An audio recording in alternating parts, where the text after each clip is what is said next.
রাজধানীর চকবাজার ট্র্যাজেডিতে প্রাণ গেছে ৬৭ জনের। এর মধ্যে ৪৫ জনের মরদেহ শনাক্তের পর তাদের পরিবারের কাছে সেগুলো ইতিমধ্যে হস্তান্তর করা হয়েছে। আর বাকিদের শনাক্তে আগামী রোববার সিআইডিতে স্বজনদের ডিএনএ নমুনা নেওয়া হবে। এদিকে আগুনে পুড়ে যাওয়া ওয়াহিদ ম্যানশন ছাড়াও আশেপাশের আরও বেশ কয়েকটি ভবনকে ঝুঁকিপূর্ণ ঘোষণা করেছে বুয়েটের বিশেষজ্ঞ দল। এসব ভবন পর্যবেক্ষণে রেখেছে ফায়ার সার্ভিস। শফিকুল ইসলাম সবুজের রিপোর্ট।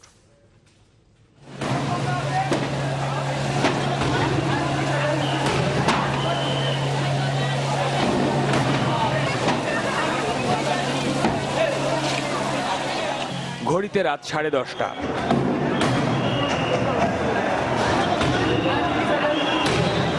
বিকট শব্দে তছনছ চকবাজারের চুরিহাট্টা মোড়।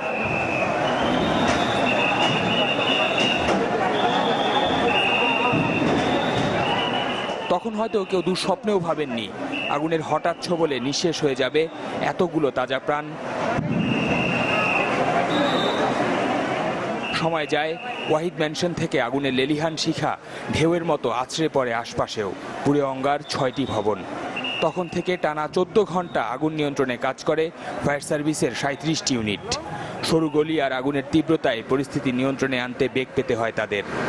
রাত 10:30 নাগাদ আমরা একটা বিস্ফোরণের মতো একটা আওয়াজ পাইলাম। বড় বড় কংক্রিট পড়েছে রাস্তার উপরে, তখন আমি আঘাত পেয়েছি আমার হাতে, এবং অনেকজন লোক ছিল তারা আঘাত পেয়েছে। ওরা বিকট হতে আগুন ধরে গেল, এই আগুনতে আমি বেরোচ্ছি আবার। পিকআপ ভ্যানে বহন করা গ্যাস সিলিন্ডার থেকে আগুনের সূত্রপাত এলাকার বেশিরভাগ মানুষ এমনটা জানালেও প্রকৃত কারণ এখনো নিশ্চিত নয়। তবে এতক্ষণে এটা নিশ্চিত, চলে যাওয়া মানুষের এই সংখ্যা ছাড়িয়েছে অর্ধশত। তবে সঠিক সংখ্যা নিয়ে দিনভরই তৈরি হয় বিভ্রান্তি।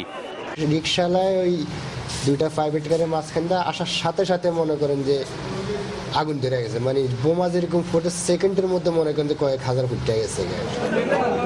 চুরিহাট্টা মোড়ের বেশিরভাগ ছিল প্রসাধনী ও প্লাস্টিক পণ্য তৈরির কাঁচামালের দোকান। আর ঘটনার সময় পুরো এলাকায় ছিল তীব্র যানজট। ফলে রাস্তায় যে যেখানে ছিলেন তাদের বেশিরভাগেরই জীবন গেছে সেখানে।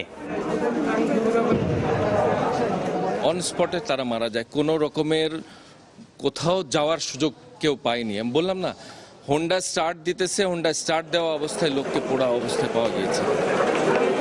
গতকাল রাতে যখন আগুনে লেলিহান শিখাই ভবনে আসে, তখন কিন্তু একে একে এগুলো সবগুলো ব্লাস্ট হয়। তার পরিণতি কিন্তু এতগুলো মানুষের জীবন এখান থেকে গেছে। সকাল 10টা পর্যন্ত এই মৃত্যুপুরী থেকে উদ্ধার করা হয় একের পর এক মরদেহ। নেওয়া হয় ঢাকা মেডিকেলের মর্গে। অবশ্যই অনেক আগেই আহত প্রায় অর্ধশতাধিক মানুষকে নেওয়া হয় নানা হাসপাতালে। সমস্ত মেডিকেল গুলা খুঁজা এই মাত্র তাই লাশ পাইছি, শনাক্ত করছি। ভোর নাগাদ আগুন অনেকটা নিয়ন্ত্রণে আসে। ঘটনাস্থলে যান সরকারের বেশ কয়েকজন মন্ত্রী। দুপুরের দিকে উদ্ধার কাজ সমাপ্তির ঘোষণা দেন ঢাকা দক্ষিণের মেয়র। যদিও পরিস্থিতি পর্যবেক্ষণে রাখা হয় ফায়ার সার্ভিসের 3টি ইউনিট। আজকে এই মুহূর্তে উদ্ধার কাজ এবং আগুন নিয়ন্ত্রণের কাজের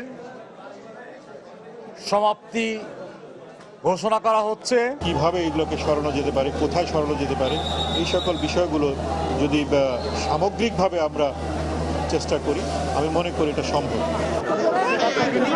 যারা স্বজন হারিয়েছেন কিংবা খুঁজে পাচ্ছেন না, তারা ছুটছেন এখান থেকে সেখানে।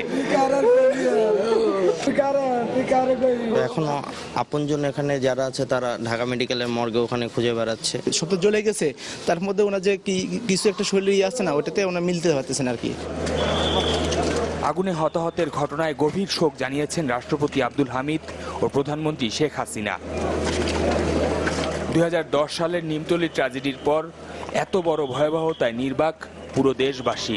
ওই ঘটনায় প্রাণ গেছে 124 জনের। শফিকুল ইসলাম সবুজ, চ্যানেল 24, ঢাকা।